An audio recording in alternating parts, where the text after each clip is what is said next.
So this is going to be my continuing videos on the MCU, and I'm going to be doing the Captain America movies tonight. There are three of these, of course: Captain America: The First Avenger, Captain America: The Winter Soldier, and Captain America: Civil War. The first movie was directed by Joe Johansson, and it, of course, came out in 2011.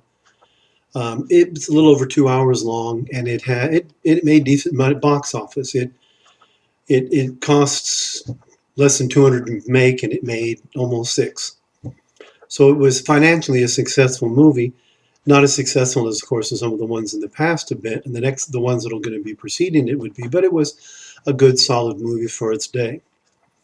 Of the three, I actually think, in some ways, this is the best movie of the trilogy. Because when you start looking at the structure of a movie, there are several things you have to take into account. One of them is plot and story, and those are kind of almost two different things. Does it flow together well? Is it good pacing? Does it work? Does it make sense? That also will give you interesting dialogue in the writing. That's what I count more in the story. Plot's more of the plot. Story's more of actually the written elements of it, the dialogue that comes out. And then, of course, then it's acting. And then the other thing, of course, would be special effects. And this movie, though, has a reasonable amount of special effects. It isn't as dependent on them, say, as movies like The Avengers or other type of space opera movies, things like that, that are almost pure special effect. This has a lot of stunt effects, a lot of soldiers running around, a lot of things like that. But, nothing above a Star Wars level as in the original Star Wars idea of effects. The main actors in it, of course, are Chris Evans, who plays the lead, Captain America, obviously. Tommy Lee Jones is in it. It also has Hugo Weaving, Haley Atwell, Sebastian Stan, and Dominic Cooper and Neil McDowell. Or Neil McDonald. No, Neil McDowell. I have it right the first time. They're all, most of them do reasonably good at times, have good performances in this movie. Some of them are very good, some of them are weak. The overall story, it runs a lot like a comic book, and which of course is what it's based on. Which is one of the reasons I actually kind of like this movie, because it doesn't try to be pretentious more than it actually is. The movie is, you have a bad guy who's going to make use of his metahuman abilities and extraterrestrial artifacts to conquer the world. And you have the rise of a good guy character who will ultimately become his antagonist, will stop him in the end, defeat him, and make an ultimate sacrifice to foil his plans, or his plot, as this would be. Or scheme. And there are different, sometimes it's diabolical plots, sometimes it's evil schemes. It depends on the person you're dealing with. Now, first of all, let's go through some of the secondary characters in it. Tommy Lee Jones plays the colonel in charge of the Rebirth Project, was the one that makes Captain America. He's good, standard Tommy Lee Jones fare. He's irascible. He's cantankerous. He's good kind of character. You like his character. You've seen Tommy Jones plays characters like this again. So as far as acting is decent. It's not nothing phenomenal in this. Sebastian Stan plays Bucky Barnes. He's Cap's friend in this movie. He'll be part of Essential in other movies in the future, but Bucky is the opposite of Cap. He's the actually good-looking as Steve Rogers. I mean, before he becomes Captain America, he's good-looking. He's going to be a soldier. He's going to be a hero. All these different things you'd expect him to be as part of the day. Also, but a good person, and you like his character too. The Neil McDonald is the one. McDowell. I'm going to keep saying it. It's Donoughx. McDowell. He plays Dum Dum Dugan in it. He's one of the Howling Commandos. Not in the movie a whole lot, but I've always liked this actor's work. He is charismatic in whatever he does. You like his characters, whether he's playing villains or good guys. So good, solid performance. And definitely an addition to the movie. I think the biggest addition in the movie actually though, is Haley Atwell, and she plays, of course, Agent Carter, Peggy Carter, in it. She's the love interest of Captain in the movie, the kind of an unfulfilled love interest. Brings him into the program, sees the potential of him, along with Dr. Erskine's character, who is also Dominic Cooper's character, who is also a good character in it. You like Dr. Erskine. He's a man that realizes that it's what's inside you more important than what's on the outside that makes a good person or makes a true hero. And if easily you like Peggy Carter, she even had two seasons of her own series. And they were both interesting, even though some of the plot writing in that was weak. You still like Peggy Carter. Her portrayal of this character is excellent. She's one of the characters that you'd like to see a lot more. They never quite knew what to do with her in Marvel, unfortunately. Now, the hardest part to play in the movie, though, sometimes the hardest part is the villain in the piece. In this case, is Hugo Weaving. Hugo Weaving's a fine actor, and I think he does a good job as Johann Schmidt, which is the Red Skull. The Red Skull is a villain.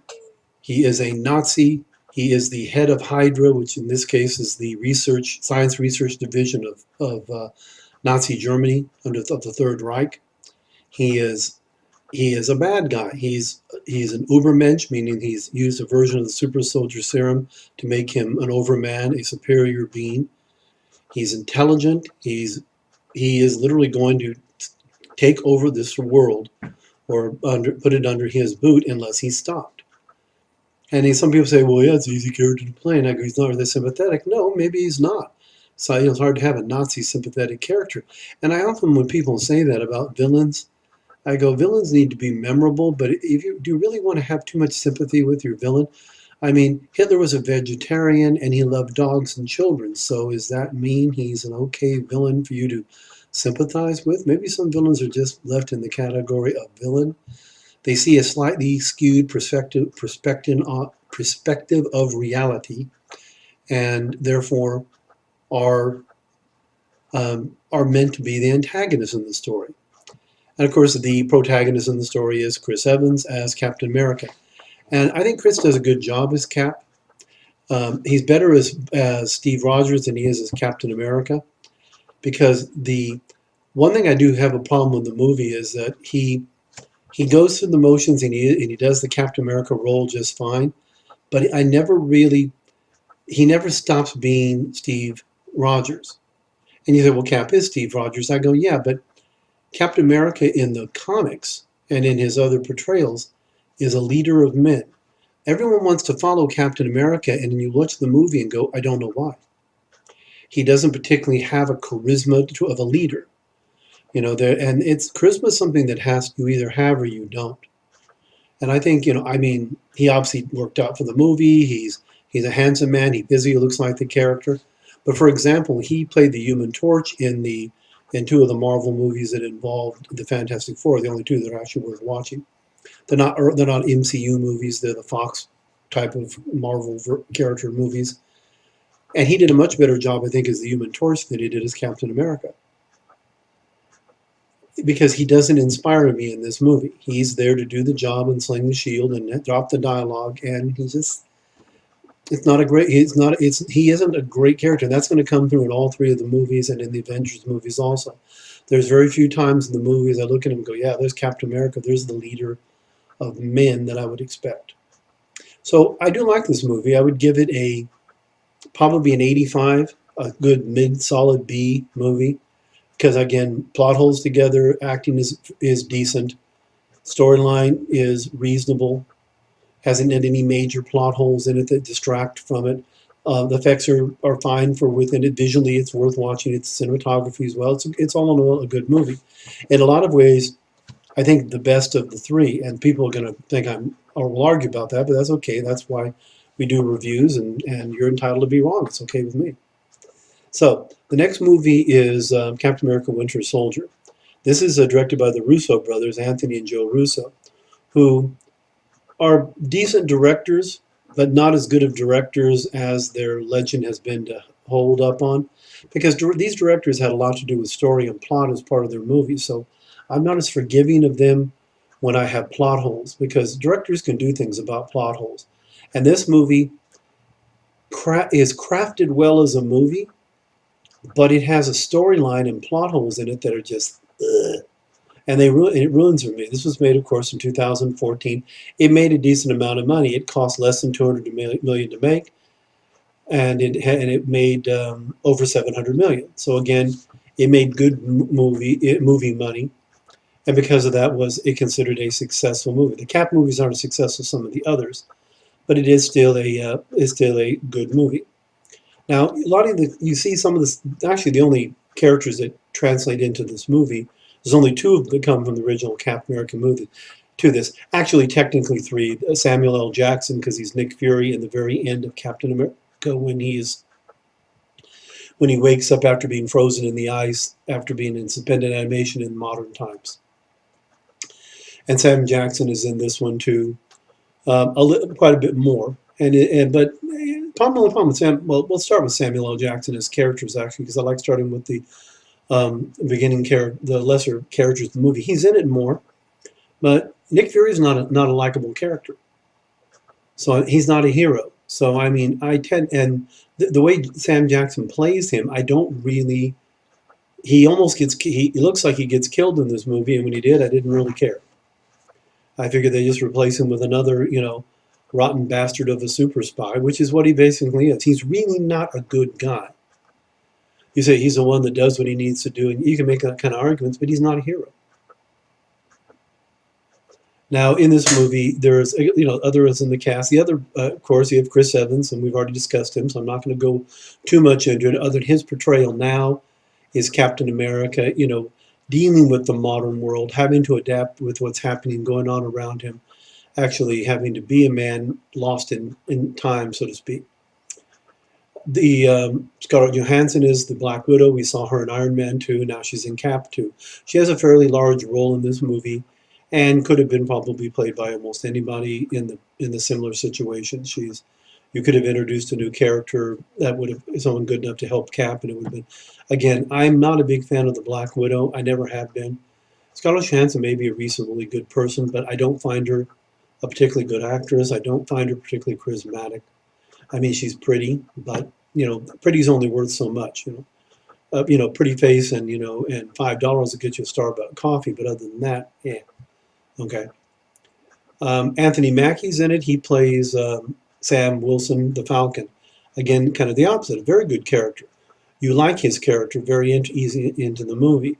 He comes across. He's the famous scene where Cap's running around um, the reflecting pool for the Lincoln Memorial, and Sam is jogging around it, and Cap keeps lapping him because Cap can sprint the whole time for the 30 miles or whatever he does. And he is on your left, which is a joke that comes back later on in other movies. And that is a good movie. You like his character. Um, Colby Smuthers in it plays Agent Maria Hill. Not even worth mentioning. Uninteresting character. Um, could be played by anybody. Frank Grillo is in it, and he ends up playing the character is Crossbones in it, and he was later on is what he did. I'm trying to remember I always can forget the name of the actual Crossbones' civilian identity, and they mentioned in the movie, but it's only his last name. Interesting character though. He's the elite of the Hydra slash Shield elite forces, and he is something of a challenge of captains and a team in the movies. And you like him even though he's a rotten bastard. Emily Van Camp is in it. She plays Agent Sharon Carter, Peggy Carter's grandniece, a slight love interest of Captain America, which I always found kind of creepy, and a totally uneventful performance in the part of this actress. Hallie Atwell's in it again as a very old Peggy Carter in her 90s. Cap's visiting her in a hospital, and she's obviously suffering from Alzheimer's, where she literally, in the middle of the scene, coughs and looks at Steve and says, "Steve, you're alive," and just everything that happened is she forgot and starting all over again. One of the best acting scenes in the movie. And again, Chris Evans may not be a charismatic character. He doesn't bring that leadership quality of Captain America, but the scene with him and Peggy is a good acting scene, very touching to the heart. The main antagonist in the movie actually is Robert Redford, and he plays His character is Pierce, and he's the head of kind of an overall head of the of Shield in general. Above, Nick Fury as a director, he works with the World Council and all that, and he of course is a rotten bastard because he's actually the element of Hydra that's infiltrated Shield from the beginning, and he's intent on using their developing technology to wipe out all their enemies and conquer the world and yada yada yada. And the problem with it is that it goes to the plot. Redford's performance is adequate. You really don't really, unlike in the last movie when I'm dealing with the Red Skull, who has at least some understanding of why he does it. This character's he's just a bad guy. He's a Hydra guy. He's more two dimensional than the Red Skull is. The more interesting antagonist is the name of the movie, of course, is the Winter Soldier, which you find is Cap's friend Bucky, who died in quote unquote in the first movie, was found by Hydra, replaced his lost arm with a bionic arm, mentally brainwashed him, kept him in suspension, brought him out as the ultimate assassin when they needed to. And the big reveal in the movie, of course, is Cap finding out that Bucky is actually alive and he is actually the Winter Soldier, who, for all intents and purposes, kills Nick Fury. Putting my air quotes on it here. Of course, I didn't think he actually killed him. I didn't really care if he did, though the scene with him fighting was interesting. I mean, I don't. It's not that I hate Nick Fury. I just, he's just not a very likable character. And the could be, he's more interesting when they use him a few times in the Agents of S.H.I.E.L.D. on TV. And Agents of S.H.I.E.L.D. is weak. If the Agent of S.H.I.E.L.D. didn't have Agent May in it, there'd be no reason to watch Agents of S.H.I.E.L.D. pretty much. And I haven't watched it. I watched the first couple of seasons of it and then gave up on it because not enough Agent May in it. She was the only thing I really liked in the whole show. Okay, overall plot, is supposed to be a big spy adventure. Hydra's actually in S.H.I.E.L.D. and they're going to destroy the world and everything, which means we had to believe that Hydra grew inside S.H.I.E.L.D. without anybody noticing. S.H.I.E.L.D. was formed by Peggy Carter back in the 50s. She was the first director of S.H.I.E.L.D. Really? She wouldn't have noticed it? I mean, Captain America, Nick Fury may be only so smart, but Peggy Carter's smarter than both of them. So, I mean, I didn't buy the plot. I didn't mind the Winter Soldier aspect of it. I didn't like the whole, because it was like half of S.H.I.E.L.D. is Hydra. Well, no one slipped up and said, "Hail Hydra" to the wrong person. How many times would that have happened? That someone would have investigated? Well, the Winter Soldier would have came and killed him. That alone would have made people realize that something's going on. It just, you have to buy this helicarrier-sized plot hole for this movie to actually work. And the second thing they do in it, and this, I don't know if it's the Russos or the writers on this, but it was just so lame in that we're going to bring them down by turning all the information on Hydra onto the internet, including everything from S.H.I.E.L.D. I mean, do you realize what that would mean? S.H.I.E.L.D. probably has all the classified stats on planes, on military positions, on weapon systems. Does that include access codes they may have to it? Are you really going to turn on? I mean, I no problem if Captain America and the Black Widow and his crew want to do that, as long as they all stand trial for treason and are hung afterwards. They feel free to do it, because that's what would have happened. In the end, they have a little scene in the end where we're going to go, well, you need us, and Black Widow, mouthing off in front of Congress, and it's just like, this is stupid. They would have probably arrested your ass on the spot and took you off to prison because you committed treason against the United States of America. By doing that, you go, well, it's against S.H.I.E.L.D. Yes, but if S.H.I.E.L.D. had classified information and you gave it out to enemies in the world, at the very least, you're guilty of espionage, and people can be executed for that. And I can make a viable argument for treason, and that is definitely an executable offense. So that was, again, the Russo brothers sometimes will ignore these massive holes in their stories because they want to have their movie. And in this case, those holes ruin the movie for me to a large extent. And I don't, that because of that, I would rate this movie as a B, less than 80, not an 85. I'm just because there are parts of it I really I wouldn't drop it down below that, but I would put it as a B, an 80. It's not. There's some really good scenes. As a matter of fact, one of the best scenes in the movie is the elevator scene. We'll show you a little clip out of that.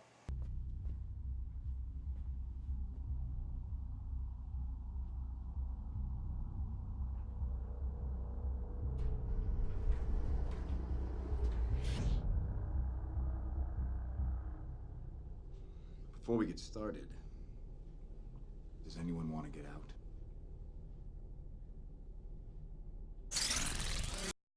Now, that is a really cool scene, and everyone who watches it enjoys it. Remember, I'm using this as public domain use issues. I have no rights to these at all, and my thanks to Marvel and Disney and all the people involved for letting me use this. I'll put a disclaimer on this video to make sure I don't get in trouble. That's a good scene and very memorable. One of the things that I think is why I'm not giving it a B and not giving it a C is it does have some things like that that work 100%. And clever dialogue that you remember. And because of that, the movie, if not, I'd probably put this movie, if it wasn't for working really well in those ways in the story, I would probably put this movie as a 75 instead of an 80. Because it's just, but those kind of things make it work. So anyway, Civil War. Not as good as the first Captain America as a whole overall movie. Probably much more, a lot of, if you like the big dazzling special effecty parts of it and all the cool things about it, then yeah, you're going to like this movie more. But as an analyzed movie as a whole, a B. Now, Captain America Civil War, Russo brothers again, dealing with a plot that Marvel put out, which is a Civil War idea of that superheroes need to be regulated by the federal government, their identities revealed and all that. Now, in this movie, in the Marvel Universe, and the Marvel Universe in general, there's not a whole lot of characters who actually have secret identities. It's more of a DC thing. The only one that is probably in the Marvel version that was really affected by it was Spider-Man. And Spider-Man is in this movie, but I'm getting ahead of myself. Again, the Russo brothers, this is 2016. It runs for over 2 hours, like 2 hours and 15 minutes. And it cost about $250 million to make, and it made over $1 billion. So it was very successful. But by this point, we've had the Avengers movies, we've had other things. This actually is Captain America 3 or Avengers 3, depending on how you look at it, since it does have the Avengers in this movie. And that's what you notice in the cast in it. Now, we have Chris Evans again. We have who, again, as Captain America is part of the story, but is really one of the least interesting parts of the movie.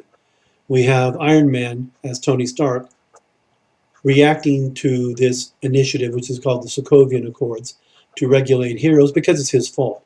And I'll get into that when we start talking about the Avengers movies, which will be after I do Thor, and having to do with what happened in Sokovia is exactly why the elements of this movie starts. Scarlett Johansson again, as the Black Widow, Sebastian Stan as the Winter Soldier, now dealing with the fact in a world where he's trying to get past his control and living displaced like Captain America. Actually, Sebastian Stan, interesting character element in the movie, much more interesting than either Downing or Johansson or Evans at this point. Anthony Mackie, solid. You always like the Falcon. The Falcon is a you can call him a partner, you can call him a sidekick, a protege, whatever you want, but kind of a good character with working with Captain America and the Avengers. Kind of the doing it without wild cards. Got his flying suit, but other than that, really doesn't have any superpowers. So you kind of have to respect characters like that. Don Cheadle's in it as War Machine. We talked about him in Iron Man 2, and gives about the same kind of performance here. I don't think Don Cheadle's a bad actor. I think War Machine's an uninteresting character. Jeremy Renner's in it, as Hawkeye, with all the interest that we had in Hawkeye from the other movies, which is virtually none at all. I mean, Hawkeye's an uninteresting character. He's an uninteresting character in the comics. He's a jackass in the comics, actually. And in the movies, it's like, you could have written Hawkeye out of the stories and no one would have really missed him. Chadwick Boseman is in there, of course, and he plays T'Challa the Black Panther, son of T'Chaka, who's part of the story. Good performance on his part. Introduction to the character. I like the Black Panther in the comics. I think in the movies they do a good job with the character as a whole, though I wasn't as I wasn't that fond of the Black Panther movie. Again, it plot holes, problems. I'll review it when I'm later on at some point when I'm talking about other Marvel movies. But in this movie, I liked his use. He has the best line in the movie, and I'll put that clip in when I'm a little bit later on when I'm talking about the plot. Paul Bettany's the Vision, as good as the interesting the Vision could be. Again, not a very interesting character. Liz Olsen is the Scarlet Witch, a little better than she was in Age of Ultron. Of course, she was a villain in Age of Ultron. I kind of like her, but again, not that interesting. It doesn't really. I'm not sympathetic with almost any of these characters. This is the sad part. I could go through the list in this movie and going, most of the characters in this movie, if they died, I wouldn't really. I'd go, that's interesting, but I wouldn't be going, oh my god. Again, I like Sebastian Stan. I like Anthony Mackie's character. I like the Black Panther in it. They would have all been ones I'd have, if the Vision had gotten deactivated, who cares? I'd have probably cared if the Scarlet Witch bought it. Paul Rudd is in it, and he plays Ant-Man. I liked Ant-Man and Ant-Man and the Wasp, and I thought they were actually, again, they hold together really well in movies, if you can accept the physics of the quantum realm, which is probably in the realm of nonsense, even by comic book terms, but if you accept that as a premise, he's an interesting character. He's funny and interesting. I like his character. Emily Van Camp is again. She's back as Sharon Carter, Snoozeville, creepy love interest. Um, you've got Frank Grillo in again as Crossbones. Only a little bit in the beginning. Um, Part of the instigation of the story, kind of a waste of the character if he actually is killed off. We'll have to see. Maybe he's a scroll, and we'll see. They might bring him back in other movies. But I did, as a whole, thought he's okay in the movie. You like him even if he is a bastard. Same thing you had from the first movie. Now they introduced Spider-Man in this movie, which means he's of course borrowed from the Sony universe to come over into this. And Tom Holland plays him. Tom Holland is the second best live action Spider-Man actor. The best is Tobey Maguire in Spider-Man and Spider-Man 2. Those movies are two of the best comic book movies that have been made. Don't look at Spider-Man 3 under any circumstances. It will burn in your brain, and you will regret it. But having said that, Tom Holland is in it too as Spider-Man. His Spider-Man is interesting. I mean, he's likable. He's your kind of a friendly neighborhood Spider-Man, but he's just there to be the extra body and throw out a few quips. He has a few memorable lines in it. Oh wow, you have a mechanical arm and things like that. I mean, a little bit of the quippy Spider-Man, so it did work in the writing. Again, writing in this movie is fine. It has some interesting dialogue. It has interesting scenes. Plot is the part that is lame. And let's see, the actual villain of the piece is Helmut Zemo, which is Daniel Brühl. Totally uninteresting character. No sympathy with him at all. Wanted revenge because some of his family got killed. He was a rotten bastard before that. He's a rotten bastard afterwards. He's just, no one cares. Is part of because of his relation, because of killing, faking. Well, I'll go on the plot when I get to the end. Let me finish the actors. The last one is William Hurt.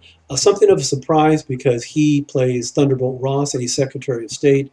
He actually comes over from the Hulk movie where Robert Downey Jr. appeared in the end credit scene in that, talking to Ross about the Avengers initiative. Right after we talked about it in the Iron Man movie, of course, with Sam Jackson. So that was a surprise, though, other than just to be Thunderbolt Ross is a Hulk hater, and he's a prick, and he's not a likable character in this, and he's not supposed to be. Now, the thing is, the Avengers go off because of Crossbones. They end up in a place trying to stop them stealing a bacteriological weapon. Yada yada yada. People get killed because he blows himself up. Not the hundreds and hundreds that would have been killed if he had blown it up at street level. The Scarlet Witch had intervened, but people get killed, and some of them are members of the from Wakanda. So the Wakandan king is now pushing in the UN for we must regulate and control superheroes, which is funny as hell considering they have superhuman tech, and nobody seems to be talking to them about they can make people that can fight these superpowered beings. But let's not regulate the tech. Let's just worry about the superheroes. Because, I mean, that's one of the problems I have with Wakanda in general. They sit on their hands and have let the world, burn on occasions and done absolutely nothing. They're not very likable people if you think about it in that way, because any country that has the ability to cure diseases and help people massively and sits on that tech and only uses it for their own, they're a bunch of greedy people. Anyway, so the overall story, again, is because of that we have the Avenger, the Sokovian Initiative, and it has to be, and the UN's put it in place so they can regulate and control superheroes, which means using all the wisdom of the United Nations, superheroes in the world would be totally screwed. They'd never be able to do anything because everything's in committees. It would be a waste. It would be a total waste of time, and it would be a horrible aspect to be done. I mean, the United Nations is, it's 180 nations, of which the vast majority of them are dictatorships of one version of the other. It literally is the criminals running the prison when you get right down to it. So to actually try to look at them as some form of moral guidance for paranormal beings is ridiculous. Plus, on the other hand, countries that actually had them, like the United States, there's no way in hell they would agree to that, because they're an asset that they have use for. So it's a lame plot line. That plot hole, which again is brought over from the comic books, it was stupid in the comic books, it's stupid in the movie. And again, you end up, all it's leading to is, so we can have some superhero fights. We have Avengers fighting Avengers in a big airport. And it's dumb. I'm sorry, it's dumb. Captain America walks out with his people, Iron Man has his people, and Spider-Man. And Iron Man's got them beat, in power by all means. Vision alone is probably enough to beat most of their team. But the difference, so we have our nice superhero fight only because Captain he's got to go. Bucky was framed for the bomb that blows up the UN and kills the Wakandan king, T'Chaka. That's why the Black Panthers on their team trying to get him. He's following in a path of vengeance, not a path of justice, it's a path of vengeance. And he wants to kill the Winter Soldier because he killed his father. And I can understand that, but just remember in mind, it's not justice, it's vengeance you're looking for. Because you don't want to know whether he actually did it, you just want to see his blood. And again, I thought it was funny when they confronted Iron Man's people, if Cap had just told them, I will surrender under one term only, is that we all have to go investigate. Bucky telling us there's this bunch of super soldiers up in Siberia. We all get on the Quinjet. It only takes a couple hours to fly there. We can check this out. If there's nothing there, then we'll all go in handcuffs and you can turn us in, and Ross will be happy as a clam. And of course, and if not, then then we'll have other things to discuss. Then won't we? We'll have to say whether or not what needs to be done. And again, it's a lame idea right from the beginning. They're after the Winter Soldier for this, willing to kill orders on command. I don't know why the Secretary of State's involved in this, since it all takes place in Europe. It's just, there are a lot of parts of this movie that just do not make fragging sense. You've got you get the Black Panther fighting with Cap and with the Winter Soldier. You get all these people fighting. You got really cool action scenes in the middle of an airport, which you couldn't thoroughly evacuate in the time that the fight started, which means you would end up probably with at least a few dozen people killed from their battle. Not to mention billions and billions of dollars worth of property damage. Who picked up the tab for that? I mean, Stark's the one who's responsible for all this. Is he going to pay for it? Because he's the one that actually caused the Sokovian incident by creating Ultron. But that's when we get into Age of Ultron movie. Again, cool special effects. Interesting dialogue. So as far as story, plot, lame. Okay, lame errands in the plot. I just run into it and go plop. Oh, that's horrible. And the whole thing of the villain is just to bring them together. So the big, surprise in the end is that, the Winter Soldier killed Tony Stark's parents, Howard Stark and his wife. Back when Tony was in college. And, and so that's going to make them fight. Tony Stark's going to totally revenge, going to kill him no matter what, even if it means having to kill Captain America in the battle. I go, suddenly Tony Stark sounds like a conceited ass, not a hero anymore. But again, I don't blame Downey Jr. for it. He's playing the scenes that they wrote from. The scenes are just stupid. If they'd acted like adults rather than acted like, two-dimensional characters written in a story that the Russo brothers are directing to make everybody think that this is working, then the plot would have went entirely different. The best scene in the movie, though, is actually between the Black Panther, between Chadwick Boseman and the David Brühl character. And I'll show you that scene real quick.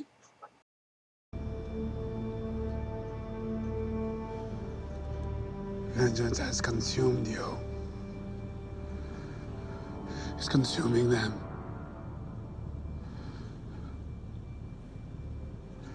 I'm done letting it consume me. Justice will come soon enough. Tell that to the dead.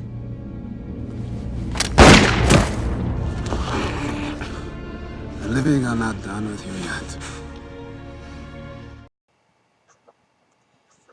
Now, as I said, I really like that scene because that's the indication of the Black Panther finishing the wheel and realizing that he was in vengeance and that it was destroying others and it would have destroyed him unless he stopped it.